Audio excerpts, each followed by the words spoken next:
আসসালামু আলাইকুম ওয়া রাহমাতুল্লাহি ওয়া বারাকাতুহু। প্রিয় দর্শক, আজকে একটু শক্ত কথা বলবো।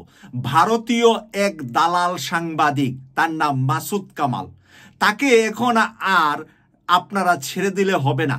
যেখানে পাবেন সেখানে একটু গরম সিন্নি খাওয়াই দিতে হবে। কেননা গরম সিন্নি খাওয়াতে হবে? সে বর্তমান সময়ে যেই ধরনের উচ্ছৃঙ্খল কথাবার্তা ডক্টর মোহাম্মদ ইউনূস স্যারকে নিয়ে বলছে, এইরকম উচ্ছৃঙ্খল কথাবার্তা বলার পিছনে তার বড় খুঁটিটা হইছে হাসিনার ব্যাংকের থলিটা তার কাছে রাইখা গেছে। তার কাছে খুঁজতে গেলে হাসিনার ঘরের সোনার রূপার কোনো একটা থলি তাকে দিয়ে গেছে। তাকে এই কারণে আপনাদের তল্লাশি করতে হবে তার বাড়িঘর, আপনাদেরকে তার খোঁজখবর নিতে হবে। তার ড্রেসআপ এবং পোশাক আশাক দেখে এখন বোঝা যাচ্ছে ফকিন্নির পোলার নাম যে পদ্দুল হোসেন আমি মাঝে মাঝে বলে থাকি, তার কারবারটা এখন সেই পর্যায়ে গিয়েছে। আমার সাথে কিন্তু তার ভালো সম্পর্ক ছিল, আছে, এখনো আছে কি আছে না আমি কিন্তু লাস্ট কয়েক মাস তার সাথে যোগাযোগ করি না। এর আগে কিন্তু আমার টকশোতে সে এসে কথা বলেছে এবং ভালো সম্পর্ক ছিল। কিন্তু আমার আপন ভাইও যদি ডক্টর মোহাম্মদ ইউনূসকে আবল তাবল কথা বলে, তাহলে একটু গরম সিন্নি খাওয়াই দেওয়ার ব্যবস্থা আপনারা করে নেবেন, সে যদি আমার আপন ভাইও হয়ে থাকে। এটা হলো আপনাদের কাছে বলছি, যারা আমাকে ভালোবাসেন, KTV24-কে ভালোবাসেন। এবার মাসুদ কামাল বলছেটা কি কারণে আমি খেপলাম, একটু আপনাদেরকে একটা হেডলাইন পড়ে শোনাচ্ছি। ডক্টর ইউনূসের একটা বিদেশ প্রীতি আছে, সবসময়ই আছে। 2 কলম ইংরেজি বলতে পারলে ওনার খুব পছন্দ হয়। আচ্ছা, এই জানোয়ার জানে না যে উনি আন্তর্জাতিক অঙ্গনে কত বেশি ফেমাস এবং সম্মানী ব্যক্তি, যাকে প্রায় বিশ্বের 200টা বিশ্ববিদ্যালয় থেকে সম্মানজনক ডক্টরেট ডিগ্রি দিয়েছে। সেই মানুষটা ইংরেজি বলবেন না নাকি বাংলায় বলবে? আপনারা বলেন।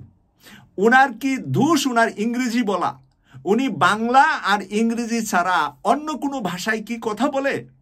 ওনার ভাষা তো দুইটাই, একটা হলো ইংরেজি। উনি তো ডক্টরেটই করেছেন আমেরিকাতে, সেটা তো ওই জোয়ান বয়সে চট্টগ্রাম বিশ্ববিদ্যালয়ের ইকোনমিক্সের শিক্ষক হয়েই তো উনি আমেরিকায় গিয়ে পড়াশোনা করলেন। তাহলে একজন ইয়াং মানুষ ডক্টরেট করেছেন আমেরিকাতে, ওখানে কি আমেরিকায় বাংলায় পড়ায় যে বাংলায় কথা বলা যাবে? আর উনি যে সারা বিশ্ব নেতাদের সাথে বসেন, বিশ্ব নেতারা ওনাকে ফোন করেন, ওনার ফোনের জন্য বিশ্ব নেতারা অপেক্ষা করে। সেই ডক্টর মোহাম্মদ ইউনূসকে বলে 2 কলম ইংরেজি বলতে পারলে উনি পছন্দ করেন। আরে বেটা, কার সাথে কার মিল?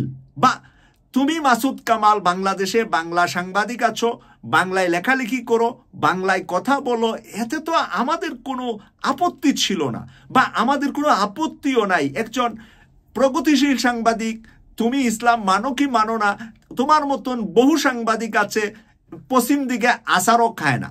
তুমি খাও কি খাও না সেটা আমার জানার বিষয় না, এটা তোমার ব্যক্তিগত বিষয়। কিন্তু তুমি ডক্টর মোহাম্মদ ইউনূসকে 2 কলম ইংরেজি জানলে পছন্দ করে এমন কথা বলবা, এটা বাটপার ছাড়া কোনো ভালো মানুষ এই কথা বলতে পারে আমি বিশ্বাস করি না। যে কোনো মানুষ হোক, পৃথিবীর বহু ইসলামিক স্কলার আছে, তাদের ইংরেজি শুনলে এত ভাল লাগে। ইংরেজি ওয়াজ আমরা প্রচুর শুনি তাদের, কারণ তাদের কথাগুলা ইংরেজিতে বললেও মনে হচ্ছে যে আমার মায়ের ভাষায় বলছে, এত সুন্দর করে ওনারা বুঝিয়ে বলতে পারেন। তো প্রিয় দর্শক, সেই কারণে আমি আজকে মাসুদ কামালকে একটু গরম সিন্নি আপনাদেরকে খাওয়ানোর কথাই, যেহেতু এখন এটা মিডিয়াতে বলতেছি বা ইউটিউবের ভিতরে, এর সাথে বেশি কিছু বলতে পারলাম না আর কি। বললে তো আবার একটু ইউটিউব চ্যানেল আমাকে আবার একটু লাল দাগ মাইরা দিবে, সেই কারণে আরেকটু বেশি বলতাম, আরেকটু বেশিটা আপনারা বুঝা নিবেন এবং সেই অনুপাতে আপনারা এখন থেকে গরম সিন্নির জন্য প্রস্তুতি নেন। কারণ 32-এ যে গরম সিন্নিটা আমাদের ডাক্তার পিনাকি ভট্টাচার্য দেখিয়েছে, ওরকম একটু গরম সিন্নি প্রয়োজনে ছাড়তে হবে আমাদেরকে। এবার দেখেন, ডক্টর মোহাম্মদ ইউনূসের মতন এরকম বিনয়ী, এরকম সুন্দর মানুষ করার কারিগর পৃথিবীতে কম আছে। কেন কম আছে? পুলিশকে গত 2 দিন আগে পুলিশের ঊর্ধ্বতন কর্মকর্তাদের ডেকে নিয়ে যেই ভালোবাসাটা দিয়েছে তাদেরকে, এই ভালোবাসাটা শুনলে ভালো মানুষ যদি আপনি হন, আপনার চোখে পানি চলে আসবে। কেন বলছে? দেশটাকে তো ভাই বাঁচাতে হবে। এই দেশের পুলিশ বাদ দিয়া দেশ চালাতে পারবেন? পুলিশ থাইকা অত 5 বছরের শিশুকে গণদর্শন করা হচ্ছে, দর্শন করা হচ্ছে। তাহলে বাংলাদেশকে রিফর্ম করতে হলে পুলিশের ভিতরে যারা ভালো আছে তাদেরকে সামনে দিতে হবে, আর যারা মন্দ কাজ করেছে তারা যদি তওবা করে ফেলে, আরে তওবা করলে তো আল্লাহ মাফ করে, আপনি মাফ করবেন না কেন? তারা যেই স্বৈরাচার হাসিনার কারণে তারা অন্যায় করেছিল, সেই হাসিনা তো আর এখন নাই। তারা যদি তার হুকুম মানার কারণে অন্যায় করে থাকে, যারা একেবারে সরাসরি মানে খুন খারাপির সাথে জড়িত, তাদের বিচার তো ডক্টর ইউনূস করতেছেন। তাদেরকে গ্রেফতার করা হচ্ছে, তাদেরকে পদচ্যুত করা হচ্ছে, তাদেরকে চাকরি থেকে বের করা হচ্ছে, সৎ অফিসারদেরকে, যোগ্যতা সম্পন্ন ব্যক্তিদেরকে সামনে আনা হচ্ছে। প্রিয় দর্শক, দেখেন পুলিশকে উনি কি বলছে, একটু আমি পরে শোনাচ্ছি 4-5 লাইন। নতুন বাংলাদেশে পুলিশকে দেখিয়ে দিতে হবে আমরা মানুষ খারাপ না। নতুন বাংলাদেশে পুলিশকে দেখিয়ে দিতে হবে আমরা মানুষ খারাপ না। খারাপ মানুষের পাল্লায় পড়েছিলাম, খারাপ মানুষের পাল্লায় পড়েছিলাম, আমরা নিজেরা খারাপ না। সেখান থেকে বের হয়ে এসেছি।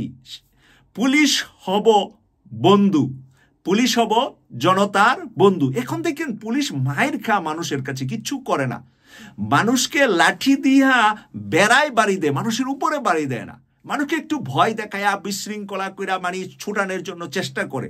আর কিছু হাসিনার কুলাঙ্গাররা যখন উগ্রতা ছড়ানোর জন্য চেষ্টা করে, তাদের ছত্রভঙ্গ করার জন্য সরকারের বা স্বরাষ্ট্রমন্ত্রীর যে অর্ডার আসে সেটা তো অবশ্যই করে, কিন্তু যেন তেন জায়গায় আগের মতন মিছিল মিটিং এটা পাইলেই পিটানো, ওইটা কিন্তু পুলিশ করছে না।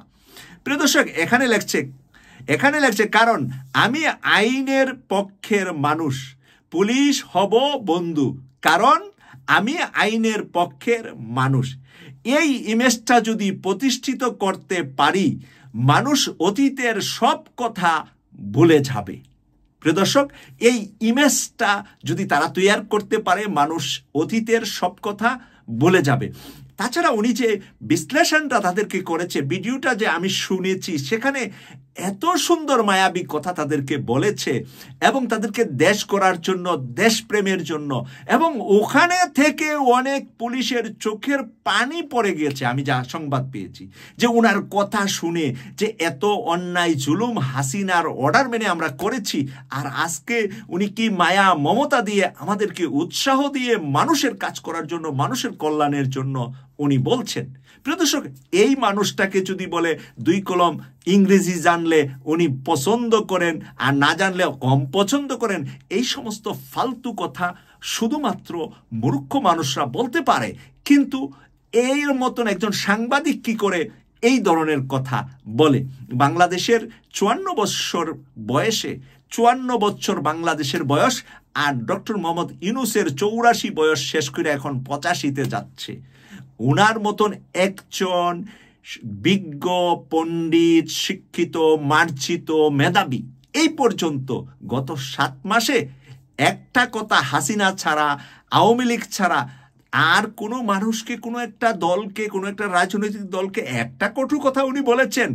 যেই কথাগুলা বলেন মেধা এবং যোগ্যতা দিয়ে বলেন। তাই এই মানুষটার বিরোধিতা যারা করে তারা ভারতের গোলাম আগেও ছিল, কিন্তু আগে ছিল ছোট চুনাপুটি, চান্স পাইছে না আওয়ামী লীগের কারণে। এখন আওয়ামী লীগ নাই, এখন হাসিনা তাদেরকে পোটলা দিয়ে তাদেরকে মাধ্যমে আওয়ামী লীগকে পুনর্বাসন করতে চাচ্ছে। তাই এই কুলাঙ্গাদেরকে আমরা ছাড়ব না। যারা এই 24 জুলাইয়ের গণ অভ্যুত্থানকে লালন করেন হৃদয়ে, তাদের সামনে যেন 24 গণ অভ্যুত্থানের বিজয়ের বিরুদ্ধে কেউ কথা বললেই কালার ধরে ফেলবেন। আর কি করবেন বুঝতে পারছেন তো আপনারা? কালারটা ধরে ফেলবেন আর কি। এইটা প্রেস ক্লাবে হোক, এইটা 5 স্টার হোটেলে হোক, আর এইটা মানে জনসভায়, জনসম্মুখে, নীরবে, যেখানেই হোক, জুলাই আগস্টের এই আন্দোলনের বিরুদ্ধে, এই সংগ্রামের বিরুদ্ধে, শহীদদের বিরুদ্ধে, আহতদের বিরুদ্ধে যারাই কথা বলবে, আমি ফার্স্টেই বলছি, এটা আমার ভাই হলেও আগে কালারে ধরে ফেলবেন। দইরা কিছু গরম সিন্নি খাওয়াই দিবেন। গরম সিন্নিটা কি জিনিস আপনারা আশা করি বুদ্ধিমান, আপনারা বুঝতে পেরেছেন। কেটিভি 24-কে সাবস্ক্রাইব করে নিয়মিত অনুষ্ঠান দেখার আমন্ত্রণ জানিয়ে বিদায় নিলাম। আমি সৈয়দ মাসুক, লন্ডন থেকে। আল্লাহ হাফেজ।